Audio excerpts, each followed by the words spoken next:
Esta noche es el cumpleaños número 40 de Sebastián, mi único hijo. Estoy de pie en el vestíbulo principal, con una copa de champaña en la mano, sonriendo mientras saludo a don Esteban Escalante, el padre de Rodrigo, el mejor amigo de Sebastián. La fiesta está de lujo, Isabel, me dijo, con una mirada llena de admiración. Asentí levemente, con una sonrisa que no podía ocultar el orgullo. Todo es gracias a Camila, Esteban. Tengo mucha suerte de tener una nuera tan capaz y dedicada. Mis palabras eran completamente sinceras. Camila, con su belleza radiante y su gracia natural, es la pieza perfecta en nuestra familia, la persona que le dio a Sebastián la vida que siempre soñé para él. Justo en ese momento, el mariachi empezó a tocar El Rey, la canción favorita de mi difunto esposo. Sebastián, con su porte elegante y su sonrisa brillante, se acercó y tomó a Camila de la mano para llevarla al centro de la pista. Ella se deslizó entre los brazos de mi hijo, su vestido de seda color esmeralda con el logo de Gucci ondeando como una flor que se abre. Eran la pareja perfecta, el centro de todas las miradas. Al terminar el baile, Sebastián levantó su copa y con voz fuerte que resonó por todo el salón dijo: «Por mis 40 y por la mujer más maravillosa de mi vida, Camila». Los aplausos estallaron por todas partes. Al mirar hacia una esquina del salón, vi a Mateo, mi pequeño nieto, encogido en un sillón, absorto en la nueva tableta que Sebastián le había regalado. El niño sostenía el aparato, grabando a sus padres mientras bailaban. Se dibujó una sonrisa suave en mi rostro. Más tarde tendría que decirle que guardara la tablet y disfrutara de la fiesta. Los niños no deberían estar pegados a la pantalla tanto tiempo. Mientras pensaba en eso, vi a Miguel, el jefe de meseros que ha trabajado con mi familia por muchos años, acercarse con el rostro un poco preocupado. «Señora Isabel», susurró, «la barra principal se está quedando sin hielo y el nuevo empleado está todo confundido en la bodega de atrás. Temo que se interrumpa el servicio». No quería que un detalle tan pequeño arruinara el ambiente perfecto de la noche. «Déjamelo a mí», le dije en voz baja, dejando mi copa. «Conozco esta casa mejor que nadie. Tú sigue con lo tuyo». Crucé el pasillo de servicio con su suelo de azulejos fríos, un atajo que lleva al jardín trasero, donde están la bodega de bebidas y la barra al aire libre. La música y las risas se fueron apagando detrás de mí. Solo quedaba el canto de los grillos y el suave aroma del jazmín en la noche. Al acercarme a la bodega, de pronto escuché unas voces en susurro, suaves, pero lo suficientemente claras como para reconocerlas. Era la voz de Camila. «Aquí no, Rodri. Hay alguien Su frase fue interrumpida por otro sonido, uno que me heló la sangre. Di unos pasos más, muy despacio, y me escondí detrás de un enorme estante de roble con botellas de vino. Y entonces, mi mundo perfecto se hizo pedazos. Pero antes de continuar, asegúrate de estar suscrito al canal y cuéntanos en los comentarios desde dónde estás viendo este video. Nos encantaría saber hasta dónde llegan nuestras historias de venganza. La escena ante mis ojos me dejó paralizada. Camila estaba acorralando a Rodrigo contra la pared de piedra, una mano suya enredada en su espesa cabellera, la otra aferrada a su hombro, y las manos de Rodrigo, el amigo al que mi hijo considera como un hermano, rodeaban fuertemente la cintura de ella. Se besaban. No era un beso apresurado o furtivo, era un beso profundo, intenso y lleno de familiaridad, como si lo hubieran hecho miles de veces. Tenía la garganta seca, la pinza de plata para hielo que tenía en la mano se me resbaló y cayó al suelo de piedra. Ambos se sobresaltaron, miraron hacia atrás con ojos llenos de pánico. Mi corazón se detuvo. Por suerte, el estante de vinos me cubría por completo. Miraron alrededor por unos segundos, sin notar nada fuera de lo común, y rápidamente se separaron, arreglándose la ropa con torpeza. Rodrigo le susurró algo al oído a Camila y se fue primero, desapareciendo en la oscuridad del jardín. Contuve la respiración, con el cuerpo rígido como una estatua. No podía moverme, no podía pensar. Mi corazón latía con fuerza en el pecho, tan fuerte que temía que fuera a estallar. Traté de retroceder, de darme la vuelta, de huir de esta verdad repugnante, pero choqué con algo suave justo detrás de mí. Me sobresalté y giré. Era Mateo. El niño estaba ahí, en silencio, como una sombra. Sus manitas seguían sosteniendo la tableta, cuya pantalla aún estaba encendida, iluminando su rostro con una luz azulada, extraña. Me miró y luego desvió la vista hacia el lugar donde su madre acababa de estar. Sus ojos ya no tenían la inocencia de siempre, sino una profundidad aterradora, una comprensión madura que dolía. No lloraba, tampoco parecía asustado. Solo tiró suavemente de mi manga, alzó su carita y me susurró con urgencia, pero con firmeza. «Shh, abuelita, tengo una sorpresa para mostrarte. No hagas ruido». Mateo no me dio ni un segundo para reaccionar. Agarró con fuerza mi mano, que estaba helada, y me jaló fuera de ese lugar, llevándome hacia una parte más tranquila del jardín, lejos de las luces y la música de la fiesta. No dijo nada más, solo me apretó la mano con fuerza. Nos quedamos en la oscuridad del jardín, con la luz plateada de la luna colándose entre las hojas. No me atrevía a mirarlo, solo sabía que esa noche, una parte de su infancia había sido robada. Tampoco necesitaba ver la sorpresa que quería mostrarme. Ya había visto suficiente. Me senté en un banco de piedra helado, lo abracé contra mi pecho y así nos quedamos, abuela y nieto, dos corazones rotos, entre los restos de una fiesta perfecta. El último motor se alejó en la distancia. El último invitado se había marchado. La mansión quedó sumida en un silencio denso, una calma que asfixiaba. Me senté sola en el despacho de mi difunto esposo, el lugar donde siempre encontraba paz. Pero esa noche, las paredes de roble solo me hacían sentir atrapada. Las palabras de Mateo, la imagen de ese beso, no dejaban de repetirse en mi cabeza como una película descompuesta. Pero no era un hecho aislado. No, era una llave oxidada que abría con precisión una habitación de la memoria que había cerrado sin darme cuenta. Una habitación llena de inquietudes y preguntas sin respuesta. El primer recuerdo volvió con toda claridad, como si hubiera sido ayer, aunque ya habían pasado 6 meses. Sebastián tuvo que ser internado de urgencia. Agotamiento y vértigo agudo, eso dijo el médico. Mi hijo, ese niño siempre lleno de energía, estaba ahí, pálido, en la cama del hospital, con tubos de suero por todos lados. El doctor ordenó reposo absoluto, sin teléfono, sin computadora, sin estrés. Yo estuve a su lado día y noche, con el alma hecha trizas. Camila llegó al hospital la tarde del segundo día, con el rostro demacrado y los ojos enrojecidos de tanta preocupación. Esa imagen de esposa abnegada me conmovió profundamente. Me entregó una tableta, ya abierta en un correo de autorización para transferir una suma de dinero muy grande. Su voz era ronca. «Mamá, el socio del proyecto Laguna necesita el pago hoy mismo para evitar penalización por incumplimiento. Sebastián no puede revisar el correo, dice que está muy cansado. Me pidió que se lo mostrara a usted para que lo confirme. Su firma digital ya está configurada, solo falta su aprobación». Miré el rostro agotado de mi hijo, luego la expresión suplicante de mi nuera. Le creí y por encima de todo, por amor a mi hijo, no dudé ni un segundo. Puse mi dedo en el botón de aprobar, sintiendo que hacía lo correcto para aliviar la carga de mi hijo. Otro recuerdo afloró, más nítido aún. 3 meses atrás, el cartero del vecindario era nuevo y por error dejó un sobre en mi buzón en vez del de Sebastián. Era el estado de cuenta de la tarjeta de crédito adicional que mi hijo le había asignado a Camila. Yo pensaba entregárselo de inmediato, pero una línea en negrita detuvo mi vista. Un gasto inusualmente grande en el restaurante El Nido de la Serpiente. ¡Qué nombre tan extraño! Todo el mundo sabe que ese lugar es extremadamente privado y romántico, donde las parejas van a disfrutar de un espacio solo para 2. La fecha del pago fue el martes por la noche de la semana pasada. Sentí un pinchazo en el pecho. El martes pasado, yo estaba completamente segura de que Sebastián estaba en Guadalajara para asistir a una conferencia de bienes raíces. Yo misma lo llamé para recordarle que se abrigara porque en el altiplano hacía frío por las noches. Una sensación de inquietud vaga empezó a colarse en mi mente. Llamé a Camila, tratando de sonar lo más natural posible.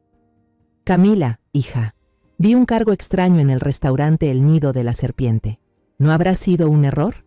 Del otro lado, ella soltó una risita, ligera y despreocupada. Ah, eso. Fui yo, mamá. Tuve que reunirme con Rodrigo. Él me está ayudando a hacer contactos importantes para conseguir nuevos proveedores de materiales. Es un cliente muy difícil. Teníamos que elegir un lugar discreto para hablar de negocios grandes, mamá. Para reforzar su explicación, un minuto después me mandó por mensaje una foto de una hoja escrita a mano. Unos cuantos garabatos con el título Notas de la reunión, nuevos materiales de construcción. Al ver la letra descuidada y los números escritos al azar, me regañé a mí misma. Isabel, estás vieja, paranoica y anticuada. Ellos están luchando por la empresa y tú aquí, pensando tonterías. Borré la foto y me olvidé del asunto. Hasta que hace un mes apareció la última pieza del rompecabezas. Como miembro fundadora del Consejo Directivo, tengo derecho a revisar los informes financieros trimestrales. Al repasar la lista de proveedores, un nombre desconocido me obligó a detenerme. Escalante Solutions, S.A.D.C.B. Los pagos a esa empresa eran mensuales y cada vez más altos, a un ritmo alarmante. Llamé al contador general, don Ricardo, un hombre que había trabajado con mi esposo casi 30 años. Le pregunté por esa empresa. Por teléfono, escuché claramente cómo tartamudeaba. Señora, esa es una consultora estratégica nueva. Todo lo maneja directamente la señorita Camila, y todos los documentos los firma ella misma. La duda en la voz de don Ricardo encendió todas las alarmas en mi cabeza. Esa misma tarde, busqué por mi cuenta información sobre Escalante Solutions. Su domicilio fiscal era solo una oficina virtual en el centro, un servicio de renta de direcciones legales. La representante legal era una joven llamada Alejandra Escalante de la Vega. No necesitaba adivinar. Seguro era algún pariente de Rodrigo.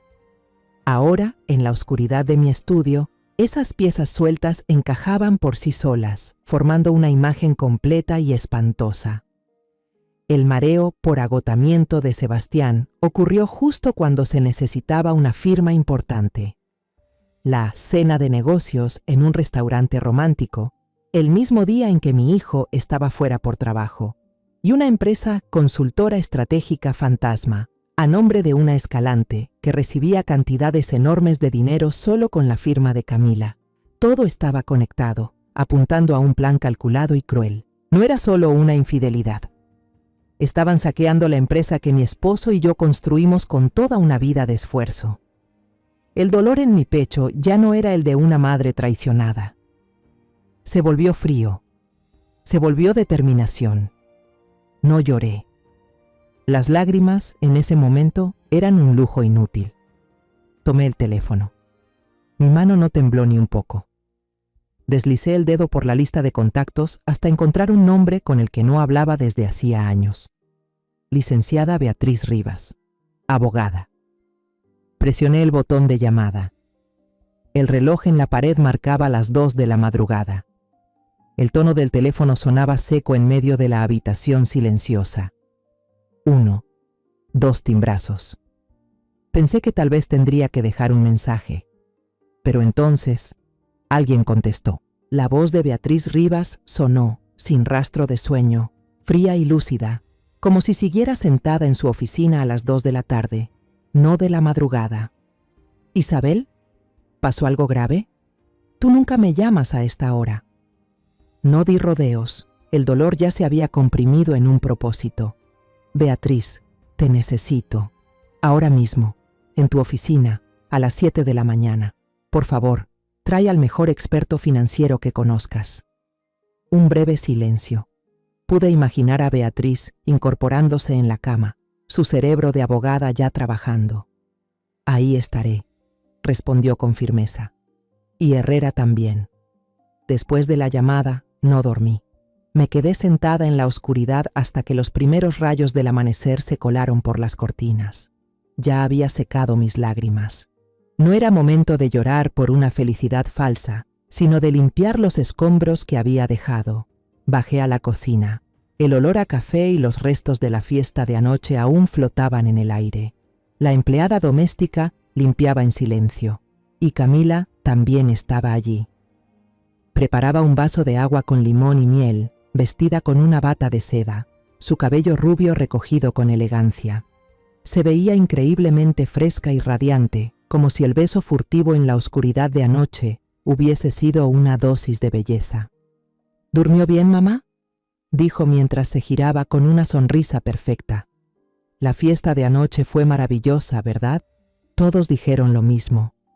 Sentí las náuseas subir por mi garganta. Solo asentí con la cabeza, incapaz de pronunciar palabra. Tenía miedo de que, si abría la boca, lo que saldría no serían palabras, sino el asco que estaba tragando. Justo en ese momento, Sebastián bajó tambaleándose, una mano en la cabeza por la resaca. Se acercó por detrás de Camila, la rodeó con los brazos y apoyó la cabeza en su hombro. «Gracias por todo, mi amor», susurró. «Sin ti, yo no sería nada». Esa escena fue como una puñalada invisible que se hundía en lo más profundo de mi corazón. Mi hijo, mi pobre hijo ingenuo, abrazando a la misma serpiente que le estaba chupando la vida. No pude soportarlo ni un segundo más. «Mamá, tiene que ir temprano a la iglesia», murmuré, dándome vuelta con apuro. «Hay una misa especial». Esa fue la primera mentira de esta guerra, y sabía que no sería la última. La oficina de Beatriz estaba en el último piso de un rascacielos de vidrio con vista panorámica de la ciudad. El mobiliario era minimalista, vidrio, acero y madera oscura, irradiando un poder frío y eficiente. Beatriz, una mujer de más de 50 con el cabello platinado y corto, vestida con un traje perfectamente entallado, ya me esperaba. A su lado, un hombre delgado con gafas de carey gruesas. No dijo nada, solo me saludó con un gesto de cabeza. «Este es el señor Herrera», me presentó Beatriz. «Auditor forense. Si hay un número que miente, él lo va a encontrar». Nos sentamos. No hablé del beso.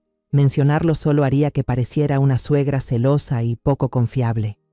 Planteé el asunto con profesionalismo, con una voz tan serena que yo misma me sorprendí. «Sospecho que hay un desfalco y un abuso de confianza grave ocurriendo dentro de la empresa de mi hijo. Las personas involucradas son mi nuera, Camila Vargas, y su socio de negocios, Rodrigo Escalante». Beatriz y el señor Herrera escuchaban con atención mientras yo les exponía las piezas que había logrado unir: el correo electrónico de autorización cuando Sebastián estaba hospitalizado, los estados de cuenta de la tarjeta de crédito en un restaurante romántico, la existencia de la empresa fantasma Escalante Solutions. Di cifras, fechas, eventos. El señor Herrera solo tomaba notas en un cuaderno, sin hacer una sola pregunta, pero sus ojos, detrás de las gafas, eran como cuchillas, analizando cada palabra que salía de mi boca. Cuando terminé, Beatriz no perdió tiempo en darme el pésame. De inmediato delineó un plan de acción.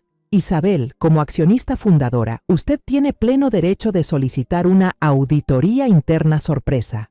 Usaremos como pretexto la revisión de todos los procesos antes de lanzar el nuevo proyecto. El señor Herrera y su equipo intervendrán bajo el nombre de una firma auditora independiente». Ella se levantó y empezó a caminar frente a la ventana. «El plan se dividirá en 3 fases y debe mantenerse en absoluta confidencialidad. Fase 1. Bloqueo suave». Levantó un dedo. «Redactaré un documento legal solicitando que Sebastián, como director general, firme una orden para congelar temporalmente todos los gastos extraordinarios por encima de los 50,000 pesos, con el argumento de que son necesarios para el proceso de auditoría. Esta orden anulará por completo la capacidad de Camila para aprobar pagos grandes sin saberlo. Usted, Isabel, será quien le lleve el documento a Sebastián para que lo firme. Fase 2. Rastrear», continuó. «El señor Herrera y su equipo tendrán acceso completo a los servidores de la empresa.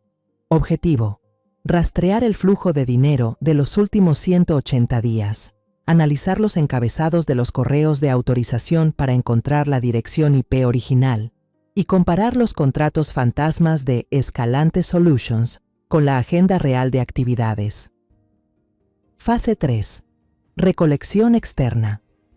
Al mismo tiempo, yo prepararé oficios legales para solicitar estados de cuenta bancarios, datos de telecomunicaciones de las compañías telefónicas y otras pruebas de terceros. Cerraremos el cerco desde todos los frentes. Esa misma tarde, llevé el expediente que Beatriz había preparado a la oficina de Sebastián. Mi hijo lucía agotado, aún con los estragos de la fiesta presentes. Puse el documento sobre su escritorio. Sebastián, hay unos papeles que necesito que firmes. Traté de mantener la voz tranquila. Es solo un control financiero rutinario. Tu papá lo hacía todos los años para asegurarse de que todo estuviera en orden. Él tomó el bolígrafo con desgano. Mamá, tú encárgate. Yo confío en ti. Confiaba en mí, con una confianza total. Apenas miró el documento y lo firmó sin leer ni una línea. La firma de mi hijo era ahora la llave que abría la primera puerta para destapar la verdad sobre la mujer que él tanto amaba. Apenas tomé el expediente, la puerta de la oficina se abrió de golpe. Camila entró con una sonrisa radiante. Te traje café, amor. Pero su sonrisa se desvaneció al ver el expediente en mis manos, con el logo del despacho de Beatriz claramente visible. Su mirada se tensó con una chispa de desconfianza. ¿Qué pasa, suegra? ¿Qué papeles son esos que se ven tan serios? Mi corazón dio un vuelco, pero mi cara se mantuvo serena. Oh, nada importante, hija, respondí con voz ligera. Solo unos documentos fiscales rutinarios. Le pedí a Beatriz que los revisara para estar segura. Por suerte, Sebastián intervino. Es cosa de mi mamá, no te preocupes. Pura documentación del consejo directivo. Se volvió hacia Camila, ya sin rastros de cansancio, con una ternura en el rostro. Prepara la cena, ya casi llego a casa. Camila me lanzó una última mirada, desconfiada, pero al final se dio la vuelta. Cuando la puerta se cerró, por fin pude respirar. Apreté el expediente entre mis manos.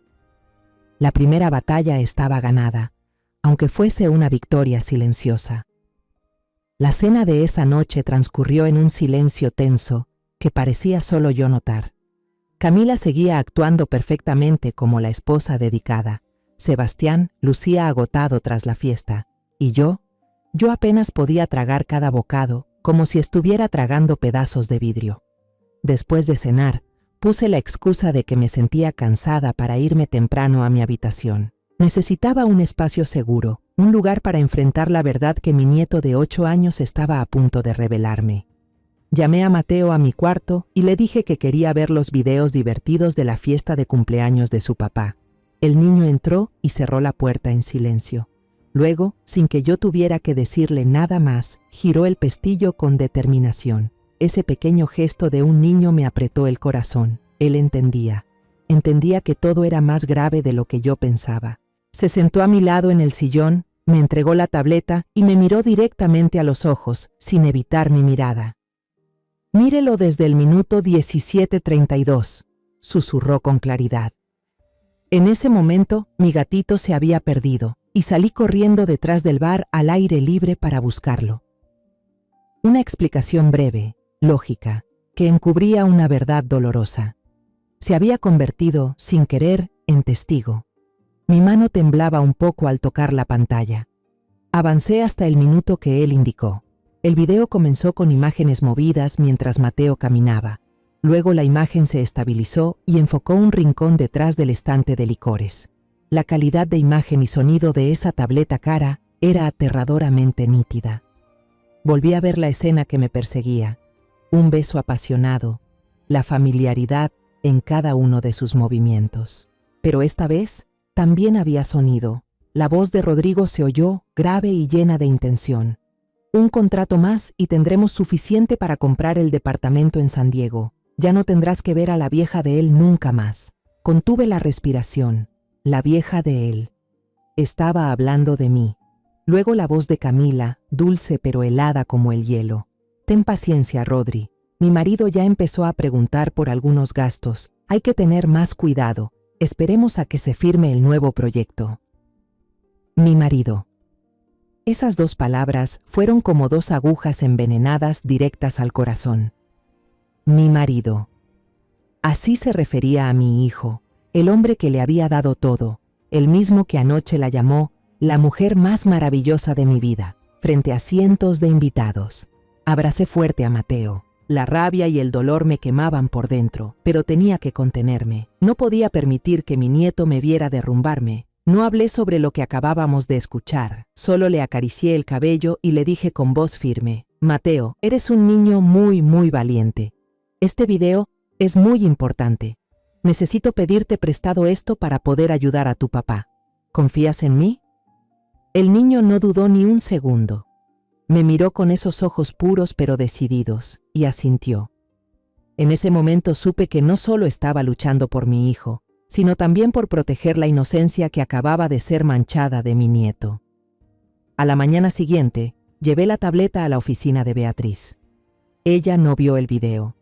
Solo llamó de inmediato a un experto en tecnología. Frente a mí, el experto copió todos los datos de la tableta a un disco duro especializado. Todo fue sellado cuidadosamente en una bolsa etiquetada y ambas firmamos un acta de registro. El original fue guardado en la caja fuerte de la oficina legal. Las pruebas electrónicas son muy fáciles de impugnar, explicó Beatriz. Tenemos que hacer todo correctamente desde el principio. Luego vino el turno de las cámaras de seguridad de la fiesta. ¿Las cámaras de la villa grabaron algo?, preguntó Beatriz. Asentí. Ella levantó el teléfono y llamó directamente al administrador de la propiedad. Al principio, él dudó, poniendo excusas sobre políticas de privacidad y derechos de los huéspedes. Beatriz no alzó la voz, solo dijo una frase, con un tono helado como el acero. Tiene dos opciones.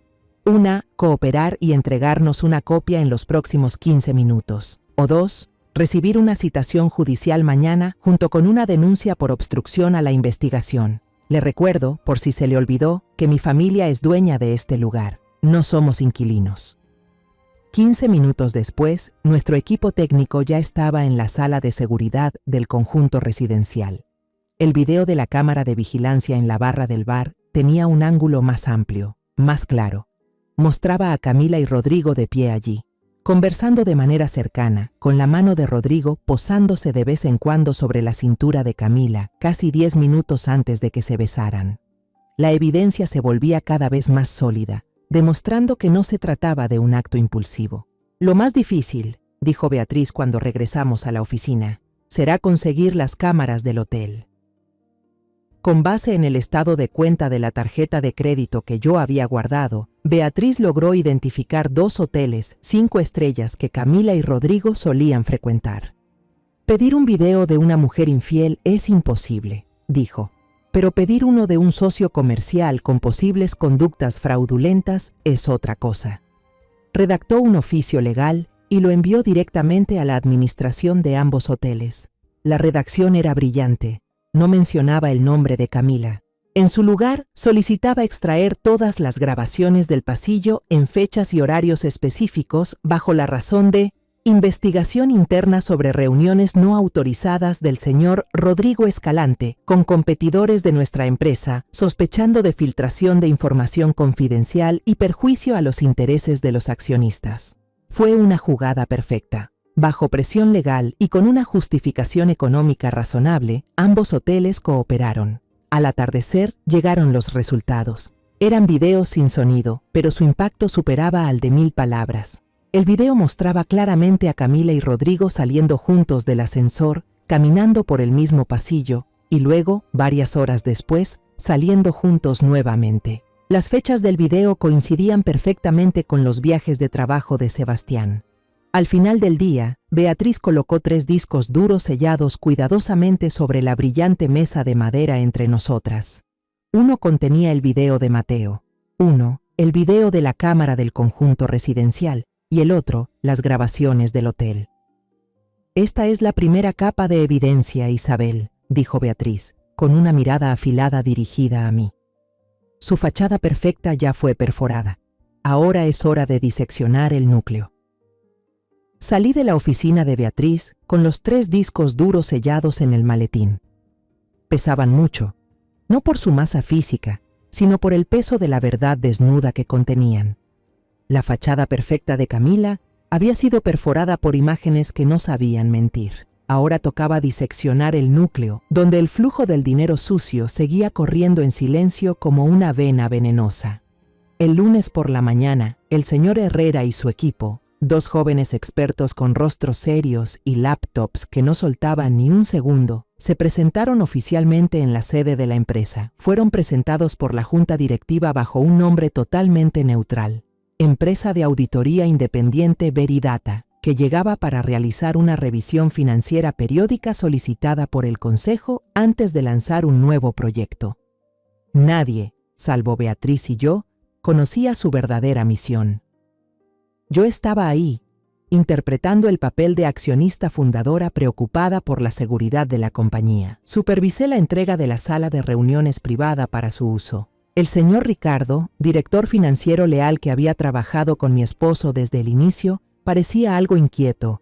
Me apartó a un lado y susurró: «Señora Isabel, ¿ocurre algo? ¿Todo está bien?». Puse mi mano sobre su hombro, tratando de transmitir una tranquilidad que ni yo misma sentía. «Es solo un procedimiento, Ricardo. Ya sabes, antes de iniciar un gran proyecto inmobiliario, todo tiene que estar en orden. Coopera con ellos al 100%, ¿sí?». Asintió. Su expresión se relajó un poco. Me dolía mentirle a alguien tan bueno como él, pero no tenía alternativa. A media mañana, la puerta de la sala de reuniones donde trabajaba el equipo de auditoría se abrió. Camila entró con una bandeja de café recién hecho y croissants aún tibios. Sonrió con amabilidad, profesionalismo y una aparente buena disposición.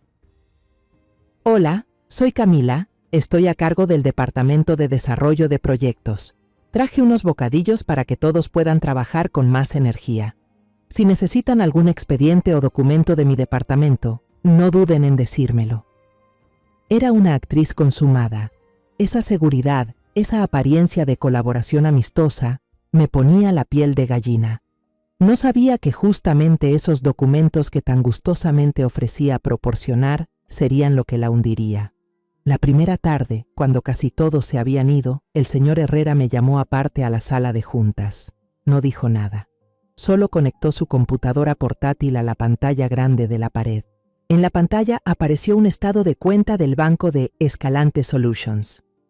«Señora Isabel, ¿reconoce este pago?». Me señaló una línea con una transferencia a una empresa de diseño de interiores de lujo en Polanco. La cifra coincidía al centavo con el costo de remodelación del penthouse que Camila y Sebastián habían comprado hacía unos meses. Recuerdo perfectamente cómo Camila me lo presumió con entusiasmo, diciendo que era su bono de fin de año por haber cerrado un contrato importante. Una mentira descarada, pagada con el dinero de mi hijo. El segundo día, la investigación entró en una fase más delicada. El equipo de auditoría solicitó acceso al servidor de correos de la empresa para cotejar las transacciones. El jefe de informática, un joven meticuloso, siguió el protocolo. Llamó al CEO, Sebastián, para pedir autorización. Sebastián, que en ese momento estaba reunido con unos socios, me llamó de inmediato. «Mamá, los de auditoría quieren entrar al servidor de correos. ¿Es necesario? Me parece algo delicado». El corazón me latía con fuerza. Era un paso arriesgado, pero necesario. «Sí, hijo, yo lo pedí», respondí con firmeza. «Es parte del proceso. Dales acceso completo. No tenemos nada que ocultar». Esa última frase fue como una puñalada en mi conciencia. Estaba usando la integridad de mi hijo para destapar la podredumbre de su esposa. Ese riesgo valió la pena. El primer hallazgo impactante llegó al final del día. El señor Herrera descubrió un contrato de 2 millones de pesos firmado entre Camila y Escalante Solutions. El contenido del contrato: elaborar un informe de investigación de mercado inmobiliario en la zona de la Riviera Maya. Una cantidad enorme para un simple informe, pero al contrastarlo con la base de datos interna y los correos de los jefes de ventas y mercadotecnia, nadie había oído hablar de ese informe ni lo había visto jamás. No existía. Un contrato fantasma, un producto fantasma, pero con dinero real. El segundo hallazgo fue aún más sofisticado y cruel. Analizaron el correo de autorización que yo, con todo el dolor, firmé cuando Sebastián estaba hospitalizado. Con herramientas forenses, extrajeron el encabezado del correo. El resultado reveló que no se envió desde la red del hospital ni desde una red móvil 4G del teléfono de Sebastián. Fue enviado desde una IP pública de una cafetería Starbucks, a 2 cuadras del departamento de Rodrigo. La huella digital lo delataba todo. Ese fin de semana, el señor Herrera nos citó a Beatriz y a mí en su oficina. No habló mucho. Solo proyectó en la pared blanca un diagrama complejo. «Señora Isabel, licenciada», dijo con el puntero láser en la mano. «Este es el mapa del flujo de dinero». En la pantalla, unas flechas azules indicaban los flujos legales, sueldos, pagos a proveedores legítimos. Pero entre ellas había una red enmarañada de flechas rojas, como una telaraña venenosa. «El dinero de la cuenta de la empresa de Sebastián», señaló el punto de origen, «fluye hacia la cuenta de Escalante Solutions. De ahí se fragmenta». El puntero láser se movía. Una parte se usó para pagar las deudas de las tarjetas de crédito a nombre de la señora Camila. Otra parte se transfirió directamente para cubrir las cuotas del auto deportivo del señor Rodrigo. Y la mayor parte hizo una pausa sobre el icono de un banco extranjero. Fue enviada a una cuenta de inversión en las Islas Caimán. Me quedé mirando fijamente la cifra total al final de la pantalla. Un número que me hizo ver borroso me mareó. En el último año, habían drenado casi el 15% de las ganancias netas de la empresa. Mi rabia ya no ardía como fuego. Se había enfriado, solidificado en un bloque de hielo dentro del pecho. Me giré hacia Beatriz, con la voz completamente apagada. ¿Estos números son suficientes para acusarlos? Beatriz me miró, con una expresión aguda y comprensiva. Isabel, respondió, estos números son el esqueleto. Ahora tenemos que ponerle carne. Beatriz comenzó la campaña de ponerle carne de forma silenciosa y veloz. Ella envió a un investigador privado, de apellido Salinas, un ex policía de más de 50 años, con una mirada que veía a través de las mentiras y una actitud tan serena que imponía respeto. Primer objetivo, el bartender que atendía la barra al aire libre durante la fiesta. Salinas no lo buscó en su casa. En cambio, fue a un bar ruidoso en el centro, donde él trabajaba los fines de semana. En ese ambiente bullicioso, Salinas se le acercó como un cliente cualquiera. Al principio, después de algunas charlas triviales, el bartender admitió que había visto a la señora Camila y al joven Rodrigo muy acaramelados en un rincón apartado. Incluso describió cómo se susurraban cosas. Salinas, con su consentimiento, grabó toda la breve conversación. Pero solo 2 días después, cuando Salinas volvió con un informe ya redactado para que él lo firmara, todo había cambiado. El bartender, de pronto, se mostró evasivo. «Creo que me equivoqué», dijo, sin atreverse a mirarlo a los ojos. «Estaba bastante oscuro, y yo también estaba ocupado. Tal vez no eran ellos». Salinas no discutió. Sus ojos curtidos se deslizaron hasta la muñeca del muchacho, donde un reloj reluciente y nuevo brillaba bajo la luz amarilla del bar. Ese reloj costaba al menos 3 meses de sueldo de un bartender. Salinas no dijo una palabra. Simplemente levantó el teléfono, tomó una foto clara del reloj y se fue. Esa noche, Beatriz me llamó. «Está bien», dijo sin mostrar enojo. «Un testigo comprado vale más que uno común». El cambio repentino de declaración justo después de recibir un beneficio económico. Esto es prueba de obstrucción a la investigación y de soborno a testigos. Camila nos acaba de entregar con sus propias manos otra arma más. El segundo objetivo era más delicado. Una joven contadora de la empresa, quien había gestionado los pagos a Escalante Solutions. Beatriz dijo que ese caso no era para Salinas. «La intimidación no funcionará», explicó. «Necesitamos confianza». Así que fui yo quien tuvo que intervenir. Llamé a la chica y la invité a tomar un café en una panadería pequeña y discreta, en un callejón viejo. La contadora, llamada Sofía, llegó al lugar con el rostro pálido y las manos temblorosas. Era muy joven, probablemente recién graduada. En ese café silencioso, después de asegurarle que la protegería, las lágrimas del miedo empezaron a rodar por sus mejillas. Contó que Camila solía enviarle solicitudes urgentes de pago para Escalante Solutions por mensajes privados, en lugar de usar el correo institucional. Cada vez, Camila añadía algo como: «Es un gasto sensible de Sebastián, solo hazlo rápido, no lo pongas aún en el informe general». Sofía rompió en llanto. «Sabía que había algo mal, señora, pero tenía miedo. No me atrevía a contradecir a la esposa del jefe. Tenía miedo de perder mi trabajo». Confesó que, por miedo, había tomado capturas de todas esas conversaciones y las guardó en un USB por si algún día intentaban culparla. Rápidamente, la joven sacó el USB del bolso con las manos temblorosas y lo puso sobre la mesa. «Se lo entrego a usted». Le tomé la mano, helada. «Hiciste lo correcto, Sofía. Fuiste muy valiente. Te vamos a proteger, no vas a perder tu trabajo y nadie podrá hacerte daño». Después, Beatriz ayudó a Sofía a redactar un informe detallado, firmado y notariado por un abogado. Ese pequeño USB era la prueba contundente de la implicación directa de Camila. El tercer objetivo era el más difícil de alcanzar: el chofer personal de Rodrigo, un hombre mayor que había servido a la familia Escalante desde que Rodrigo era un niño. Salinas volvió a entrar en escena.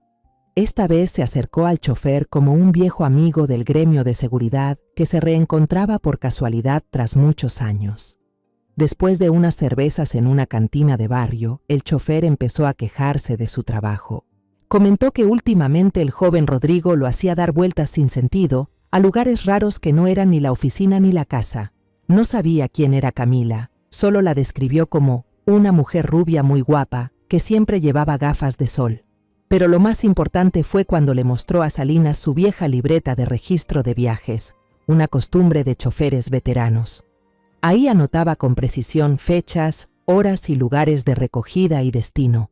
Esos lugares, hoteles 5 estrellas, departamentos de lujo, coincidían perfectamente con los datos de las cámaras que ya teníamos y con los viajes de trabajo de Sebastián.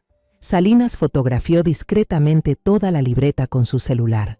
Mientras nosotros reuníamos pruebas en silencio, Camila lanzó su contraataque. No fue un ataque directo, fue mucho más retorcido. Envió un correo electrónico a todas las tías, tíos y primos de la familia. El contenido del correo estaba lleno de falsa preocupación. «Escribo este correo porque estoy realmente preocupada. Últimamente mamá Isabel no se ha sentido bien. Se la nota pensativa y a veces tiene confusiones preocupantes sobre el negocio. He intentado hablar con ella, pero parece que no confía en mí. Me preocupa su salud mental». Mi teléfono no paraba de sonar. Una tía mía llamó, con la voz llena de angustia. Mi primo me mandó mensajes preguntando si todo estaba bien. Fue un golpe a mi credibilidad, un intento de hacerme quedar como una vieja paranoica, celosa y senil. No respondí a nadie. Solo tomé una captura de pantalla del correo y se la mandé a Beatriz. Ella contestó casi de inmediato: «Perfecto. Otra prueba más de manipulación y de intento de encubrir su culpa. Quiere deslegitimar tu testimonio antes de que puedas hablar. Cuanto más se mueve, más se enreda en la red». Esa red de la que hablaba Beatriz se cerraba cada vez más, pero yo sabía que aún tenía huecos. Los testimonios pueden ser retirados, los testigos pueden desaparecer. Camila y Rodrigo, con su astucia y su descaro, todavía podían encontrar una salida. Necesitábamos un golpe definitivo, un mazazo que rompiera toda resistencia. En la oficina de Beatriz, ella colocó sobre la gran mesa de madera varios archivos encuadernados con esmero. Informes de auditoría, discos duros sellados, declaraciones notariadas. Era un verdadero arsenal. «Isabel», dijo con tono firme, «tenemos pruebas suficientes para demandarlos, para llevarlos a juicio, pero un juicio puede durar años. Ellos apelarán, dilatarán. Mientras tanto, Sebastián sufrirá y la empresa se verá afectada. Para ganar de forma contundente y rápida, necesitamos un golpe letal». Hizo una pausa y me miró directo a los ojos. «Tenemos que atacar donde menos se lo esperan, la familia Escalante». Me quedé helada.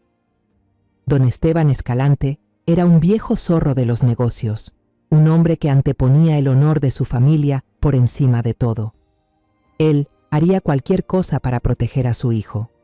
Pero Beatriz Ya tenía un plan. No escribió un correo electrónico que pudiera ser borrado fácilmente. Redactó una carta formal impresa en papel membretado de la firma de abogados, cuidadosamente sellada y enviada por un servicio de mensajería segura directamente a la oficina de don Esteban. El contenido de la carta era una obra maestra de estrategia psicológica. No acusaba, no amenazaba, solo informaba de manera formal. Estimado don Esteban, estamos llevando a cabo una investigación interna sobre graves irregularidades financieras relacionadas con el señor Rodrigo Escalante. Por respeto a la relación de colaboración de largo plazo entre nuestras dos familias, solicitamos con urgencia una reunión privada con usted para discutir el asunto de manera discreta, con el fin de evitar daños innecesarios a la reputación de ambas partes. 2 días después, el secretario personal de don Esteban llamó a Beatriz. Se pactó una reunión en un club exclusivo para empresarios en Polanco, Ciudad de México. Era una fortaleza de la élite, un lugar neutral, discreto y lleno de poder. Beatriz y yo llegamos a la hora acordada. Don Esteban ya estaba esperándonos en un salón privado revestido en madera de roble, con un leve aroma a puros finos y cuero. Detrás de él estaba su abogado personal, con el rostro más frío que el mármol. Don Esteban fue extremadamente cortés, pero en su mirada había una arrogancia imposible de ocultar. Comenzó preguntando por la salud de Sebastián, alabando el éxito de la fiesta. Luego fue directo al grano, con el tono de un padre que soluciona los errores de su hijo descarriado. Beatriz, Isabel, he escuchado algunos rumores. Sé que los jóvenes a veces actúan de forma impulsiva, sin pensar. Si esto es un lío de faldas, déjenme encargarme. Se recostó en su silla con aire de superioridad. Me aseguraré de que Rodrigo lo termine de inmediato, y por supuesto, habrá una compensación justa por el daño causado a su familia.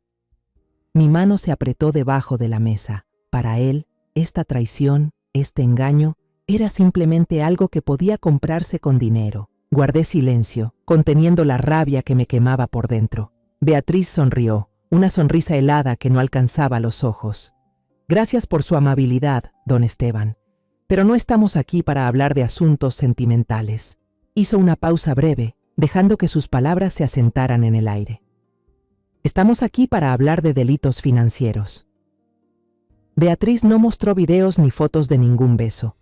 Esas cosas eran demasiado íntimas, demasiado fáciles de desestimar como errores personales. En su lugar, colocó sobre la mesa un mapa del flujo de dinero de la empresa de Herrera, lleno de flechas rojas como una red cancerígena. Luego, puso al lado una copia del acta constitutiva de la empresa Escalante Solutions. En ella, un nombre estaba rodeado con bolígrafo rojo: Alejandra Escalante de la Vega. Beatriz levantó la mirada y miró directo a los ojos de don Esteban, con una voz neutral, sin rastro de emoción. Su sobrina, ¿verdad? La hija de su difunto hermano menor. Tengo entendido que recién se graduó en Historia del Arte. Quizá ella no sepa que su nombre está siendo utilizado para lavar una cantidad considerable de dinero, sacado de la empresa de mi hijo. El rostro de don Esteban cambió de inmediato. La cortesía desapareció, la arrogancia se esfumó. Miraba fijamente ese nombre como si fuera una serpiente venenosa. Sus ojos se entrecerraron. La autosuficiencia dio paso a una furia helada, la ira de un patriarca al ver el honor de su familia mancillado. Ya no se trataba de un error de su hijo, era un acto vil, una vergüenza imperdonable. Utilizar el nombre de una sobrina huérfana para cometer un robo. No nos dijo ni una palabra. Se giró hacia su abogado, con una voz grave y cortante como el acero. Llama de inmediato al jefe de seguridad, que bloquee todos los accesos y haga una copia completa de los servidores, correos y mensajes internos de Rodrigo de los últimos 2 años. Quiero todo en mi escritorio en 1 hora. Solo después de dar la orden, volvió a mirarnos. La mirada de él ya no era la de un adversario, sino la de un socio forzado. ¿Qué más hicieron?, preguntó. Beatriz expuso con calma el resto: los contratos falsos, los correos electrónicos con autorizaciones falsificadas enviados desde una cafetería, el soborno al bartender con un reloj caro. Cuanto más escuchaba a don Esteban, más se oscurecía su semblante. Cada prueba era como un clavo más en el ataúd que enterraba a su propio hijo. Finalmente, se puso de pie, su figura imponente proyectando sombras sobre toda la sala. La familia Escalante no tolera el robo ni el engaño, declaró, cada palabra tallada en piedra. Tendrán todo lo que necesiten. Proveeré una declaración jurada y todos los datos que ha recabado mi equipo de seguridad. A cambio, miró directamente a Beatriz. Solo tengo una petición. El nombre de mi nieta, Alejandra, no debe aparecer en ningún expediente público. Beatriz asintió. Es un trato justo. Lo habíamos logrado. No solo teníamos más pruebas, ahora contábamos con un aliado poderoso que castigaría con sus propias manos a su hijo por el honor de la familia. El viejo zorro había decidido arrancarse la pata atrapada en la trampa. En la siguiente reunión estratégica en la oficina de Beatriz, no desplegó carpetas legales secas. En su lugar, me empujó un folleto impreso con lujo, en papel brillante. En la portada había una imagen renderizada de un complejo urbano moderno, resplandeciente bajo la luz del atardecer, con letras doradas en relieve. Lanzamiento del proyecto Altos de Querétaro. Aquí, dijo Beatriz, su dedo largo señalando el folleto. Aquí está nuestro escenario. Miré la imagen y sentí una punzada en el pecho. Altos de Querétaro era la pasión de Sebastián, su sueño, el futuro de la empresa. Había entregado cuerpo y alma a ese proyecto, y ahora, el lugar donde pensaba cosechar gloria estaba por convertirse en el sitio del derrumbe de su familia. Una ironía cruel. Pero Beatriz tenía razón. Era el lugar perfecto, un escenario lo suficientemente grande, con luces suficientes, para derribar a quienes habían destruido sus cimientos desde dentro. El plan final se trazó con la precisión de una operación militar. Actuaríamos en silencio, 24 horas antes del evento. Beatriz y su equipo de jóvenes abogados trabajaron toda la noche. Las luces de su oficina brillaban en medio de la oscuridad de la ciudad. Prepararon un expediente urgente de cientos de páginas, cada una afilada como una cuchilla de papel. Incluía la declaración jurada de don Esteban, con pruebas irrefutables recolectadas por su equipo de seguridad desde el servidor de Rodrigo. El informe de auditoría detallado del señor Herrera. Discos duros con videos extraídos de la tableta de Mateo y cámaras de seguridad. El testimonio entre lágrimas de la contadora Sofía. Y también las pruebas del soborno al bartender. Presentaron la demanda ante el juzgado civil, solicitando la emisión de una medida urgente de protección con 3 peticiones clave. 1. El congelamiento inmediato de todas las cuentas bancarias de Camila Vargas y Rodrigo Escalante relacionadas con los fondos de la empresa. 2. La suspensión indefinida de todos los derechos de firma, representación legal y acceso a cualquier sistema por parte de Camila en la empresa. 3. Requerir a la empresa de telecomunicaciones que selle y entregue todos los datos de llamadas y mensajes entre los números de Camila y Rodrigo en los últimos 6 meses. A la mañana siguiente me quedé inmóvil junto al teléfono, esperando. A las 9 en punto, Beatriz llamó. «Ya firmaron», dijo brevemente. Un juez había firmado la orden. La orden fue enviada simultáneamente a los principales bancos y al departamento legal de la empresa por vía electrónica. Un acto invisible, sin hacer ruido. Camila y Rodrigo, seguramente ocupados en ese momento dando órdenes, gritando, preparándose para el evento más importante de sus carreras, no tenían idea de que ya les habían quitado todas sus armas financieras, que estaban completamente desconectados del flujo vital de la empresa. Se habían convertido en generales en el campo de batalla sin ejército. Esa noche, fui a la oficina de Sebastián. Mi hijo estaba de pie junto a la gran ventana, mirando el modelo a escala del proyecto Altos de Querétaro. Los edificios diminutos estaban iluminados por pequeñas luces que parecían una ciudad de ensueño.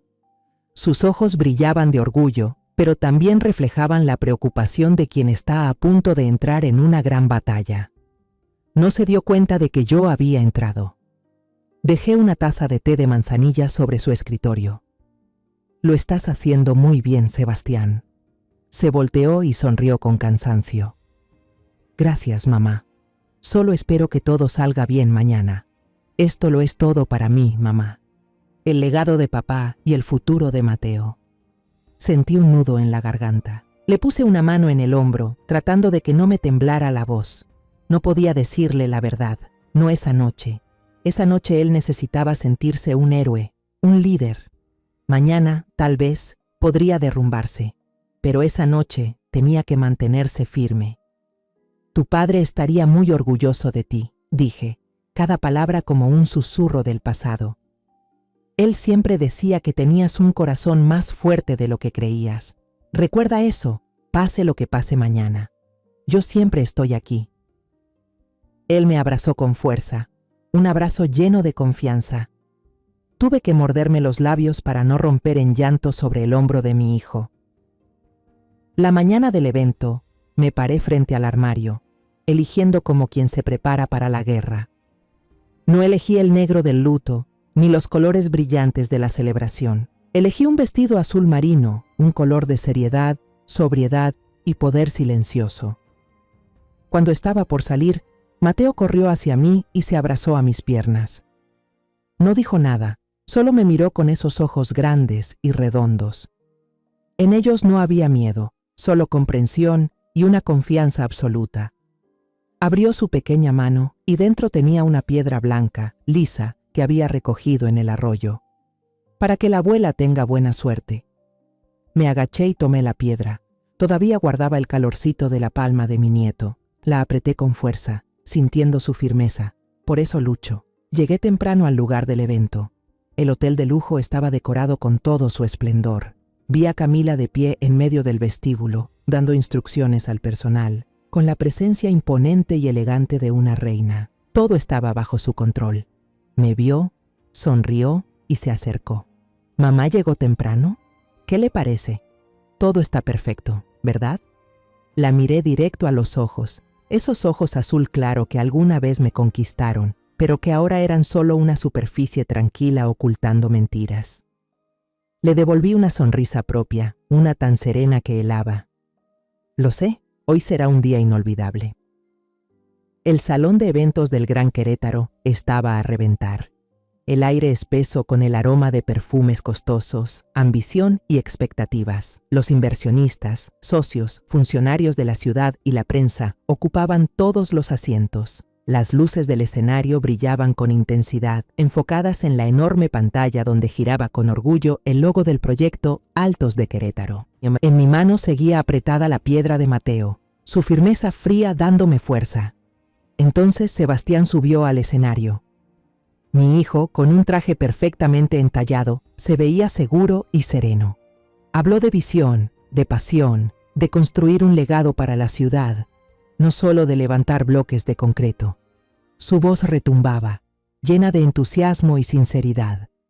Mi corazón rebosaba de orgullo y a la vez se rompía. Hablaba con tanta fe sobre un futuro brillante, sin saber que en solo unos minutos el pasado regresaría para destrozar su presente. Me senté en la primera fila, junto a un asiento vacío que había reservado para Beatriz. Camila estaba justo al lado mío. Hoy ella era la imagen perfecta, una esposa dedicada y orgullosa. De vez en cuando se inclinaba hacia mí, susurrándome al oído cosas como, ¿verdad que está increíble, mamá? Cada palabra suya era como una aguja clavándose en mi piel. Rodrigo estaba justo en la fila de atrás, aplaudiendo en los momentos más oportunos. Eran una pareja de actores brillantes, interpretando el acto final de su obra. Sebastián terminó su discurso entre aplausos ensordecedores. Sonreía radiante, y comenzó la parte de preguntas y respuestas. Una periodista de un importante diario económico se puso de pie y empezó a hacer la primera pregunta. Justo en ese momento, las dos grandes puertas de roble del auditorio se abrieron de golpe. Todo sonido se detuvo. Beatriz entró. No venía sola. Detrás de ella iban dos personas, un hombre de traje formal, que reconocí como secretario del juzgado, y una mujer joven con un portafolio. Caminaban sin prisa, pero cada paso que daban imponía una autoridad que hizo que todo el auditorio guardara silencio. Todas las miradas, desde el escenario hasta la última fila, se centraron en ellos. Sebastián se quedó en blanco a mitad de su respuesta, mirándolos desconcertado. Camila frunció el ceño, molesta por la interrupción grosera. En la fila de atrás vi que Rodrigo comenzaba a moverse inquieto, claramente nervioso. Beatriz subió directamente al escenario, caminando hacia mi hijo. Lo saludó con una inclinación respetuosa y tomó el micrófono de manos del moderador.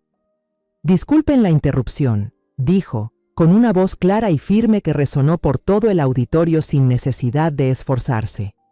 «Mi nombre es Beatriz Rivas, abogada representante del consejo fundador de la empresa. Tenemos un anuncio urgente, directamente relacionado con la transparencia e integridad de este proyecto». El auditorio contuvo el aliento. Los reporteros levantaron sus cámaras al unísono. Beatriz hizo una seña a la joven que la acompañaba. La muchacha, tranquila, conectó una memoria USB al proyector. El lujoso logo de Altos de Querétaro desapareció. En su lugar, apareció en la pantalla gigante el mapa de flujo de dinero del señor Herrera. Flechas rojas cruzaban por todas partes, enredadas como un tumor maligno. Durante los últimos 3 meses, continuó Beatriz, con voz gélida, a solicitud del Consejo, realizamos una auditoría forense completa. Lamentamos informar que hemos descubierto una trama de fraude sistemático que desvió más de 30 millones de pesos de la empresa a través de una empresa fantasma llamada Escalante Solutions. En el auditorio, el rostro de Rodrigo se puso blanco como una hoja. Camila apretó con fuerza los brazos del asiento, sus labios rojos convertidos en una línea delgada. Beatriz pasó a la siguiente diapositiva. Aparecieron imágenes de contratos falsos y correos electrónicos con autorizaciones falsas, con direcciones IP destacadas en rojo. Estas acciones, remarcó cada palabra, fueron llevadas a cabo por la directora de Desarrollo de Proyectos, la señora Camila Vargas, y su cómplice, el señor Rodrigo Escalante. Un murmullo de asombro recorrió el auditorio. Sebastián giró de inmediato hacia Camila. Ya no la miraba con orgullo, sino con una confusión absoluta. «¿Camila? ¿Qué es esto? ¿Qué está pasando?» Camila se levantó de golpe, lista para su última actuación, la de la víctima. Su voz rebosaba una indignación fingida. «Esto es una calumnia descarada. Mamá», me señaló con el dedo. «¿Fuiste tú? ¿Fuiste tú la que orquestó todo esto? Siempre supe que no me querías». Beatriz no le permitió decir ni una palabra más. «Señora Vargas, tal vez quiera ver esto». La última diapositiva apareció. No era un documento. Era un video nítido, grabado desde la tableta de Mateo. Todo el auditorio, cientos de personas, pudo ver claramente el beso apasionado entre ella y Rodrigo, y luego escucharon sin margen de error la voz de él diciendo: «Solo un contrato más y tendremos suficiente para comprar el departamento en San Diego». El auditorio quedó en completo silencio. Un silencio tan absoluto que se podía oír el zumbido de una mosca. El único sonido fue el jadeo, doloroso, de Sebastián. Se tambaleó y tuvo que apoyarse en el podio para no caer. Camila se desplomó en una silla, cubriéndose la cara con las manos. Toda fachada, toda mentira, había quedado al descubierto ante cientos de ojos. El secretario del juzgado se acercó sin mostrar emoción alguna y colocó un grueso fajo de documentos sobre la mesa frente a Rodrigo y Camila. Orden de embargo de bienes y suspensión del cargo emitida por el juzgado civil. Les pido firmar la recepción. Bajo una presión imposible de resistir, entre los destellos intermitentes de las cámaras y las miradas fijas del público, Rodrigo tomó el bolígrafo con manos temblorosas. Sabía que todo había terminado. Alzó la vista hacia don Esteban, quien estaba sentado en silencio en un rincón apartado, en busca de una última ayuda. Pero lo único que recibió fue un frío y firme movimiento de cabeza de su padre. Me levanté. La piedra en mi mano ahora estaba caliente. Subí al escenario, no por satisfacción ni por disfrutar la victoria. Subí para estar al lado de mi hijo. Lo abracé con fuerza, sintiendo su cuerpo tembloroso, ignorando los destellos incesantes de las cámaras que captaban ese momento de quiebre. Las semanas siguientes fueron una verdadera tormenta legal. La junta directiva se reunió de emergencia a la mañana siguiente. No hubo discusiones ni titubeos. El voto para destituir a Camila fue aprobado con el 100% de los votos. Todos los expedientes de auditoría, los discos duros sellados y las declaraciones fueron entregados directamente al Ministerio Público. El tumor había sido extirpado de manera definitiva. Rodrigo, luego de ser convocado por su padre a una reunión familiar, que según me contaron después, fue más aterradora que un juicio, se derrumbó por completo. Don Esteban llevó a cabo una cirugía dolorosa, extirpar el tumor llamado su propio hijo, para salvar el honor de la familia. Ante la disyuntiva de cooperar o ser desheredado y entregado a la justicia por su propio padre, Rodrigo eligió colaborar completamente. Entregó todos los discos duros, contraseñas de correos electrónicos y detalles de cuentas bancarias en el extranjero. Gracias a eso, obtuvo un trato de indulgencia, prohibición de ejercer como asesor de por vida, obligación de devolver todo el dinero que había desviado y una condena de prisión conmutada por libertad condicional bajo estricta supervisión. Camila fue más terca. Contrató a un equipo de abogados costosos e intentó contrademandar, gritando que la habían tendido una trampa, que todo era producto de los celos de una suegra vieja y amargada. Pero todos sus esfuerzos se hundieron frente a la montaña de pruebas irrefutables y al testimonio en su contra de su propio amante. Finalmente, fue acusada de abuso de confianza y fraude organizado. Un futuro tras las rejas la esperaba. Pero había otra batalla, más silenciosa pero igual de feroz, que se libraba en el tribunal de familia. Beatriz, como mi abogada, presentó una solicitud para prohibir que Camila se acercara a Mateo. No lo hicimos por venganza, sino por protección. Argumentamos que su conducta manipuladora y engañosa tenía un impacto emocional grave en el desarrollo de un niño. Y, paradójicamente, el video grabado por el propio Mateo se convirtió en la prueba más contundente, mostrando que el niño había presenciado cosas que ningún menor debería ver jamás. El tribunal emitió una orden de alejamiento temporal, creando un espacio seguro para mi nieto. Sebastián no pudo soportar el golpe.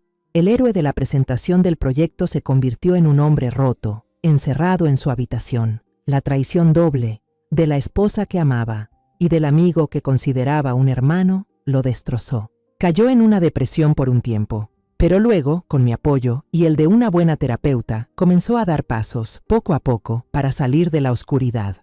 Poco a poco, fue recuperando el equilibrio. Volvió a encargarse de la empresa, pero ya no era la misma persona ingenua y confiada de antes. Ahora era más decidida, más cuidadosa y con una mirada mucho más clara sobre la verdadera naturaleza de las personas.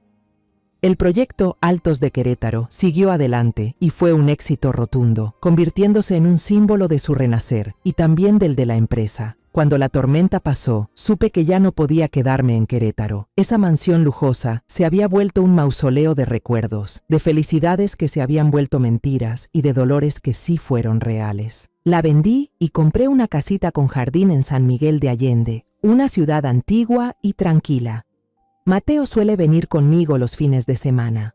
Sembramos flores, leemos libros y caminamos juntos por calles empedradas. Cada mañana, en lugar de enfrentar reportes financieros o reuniones tensas, despierto con el sonido lejano de las campanas de la iglesia. Me preparo un café con granos locales recién molidos y paso horas cuidando las bugambilias moradas que trepan por el pórtico. Solo me llevé una cosa de mi vida anterior, la argolla de matrimonio de mi difunto esposo. No la guardé en una caja de joyas. Busqué a un joyero talentoso de la ciudad y le pedí que la fundiera y la convirtiera en un dije con forma de pluma. Una joya delicada, ligera pero con mucha fuerza. En la parte de atrás de esa pluma, le pedí que grabara una pequeña serie de números. El día que el tribunal emitió la orden final de protección para la empresa de mi hijo. Es mi recordatorio personal de que la paz no es una forma de huir ni un regalo del cielo. Es un estado que se alcanza después de haber luchado hasta el final por la verdad. Aprendí que la justicia no siempre tiene que ser ruidosa, no necesita ser un grito de venganza. A veces, es solo paciencia. Es reunir pruebas en silencio y saber cuándo es el momento correcto para poner las cartas sobre la mesa. Cuando lo haces, ella brilla sola, con fuerza, y no se apaga. La historia que acabas de escuchar ha sido modificada en nombres y lugares para proteger la identidad de las personas involucradas. No la contamos para juzgar, sino con la esperanza de que alguien escuche y se detenga a pensar. ¿Cuántas madres están sufriendo en silencio dentro de sus propios hogares? De verdad me pregunto, si tú estuvieras en mi lugar, ¿qué harías? ¿Guardarías silencio para no causar conflictos o te atreverías a enfrentarlo todo para recuperar tu voz? Quiero saber qué piensas de esta historia de historias que duelen, o cualquier sugerencia que tengas para que nuestro contenido sea aún mejor. Dios siempre bendice, y yo estoy segura de que la valentía nos lleva a días mejores. Mientras tanto, en la pantalla final, te dejaré 2 de las historias más queridas del canal. Estoy segura de que te sorprenderán. Gracias por haberte quedado conmigo hasta este momento.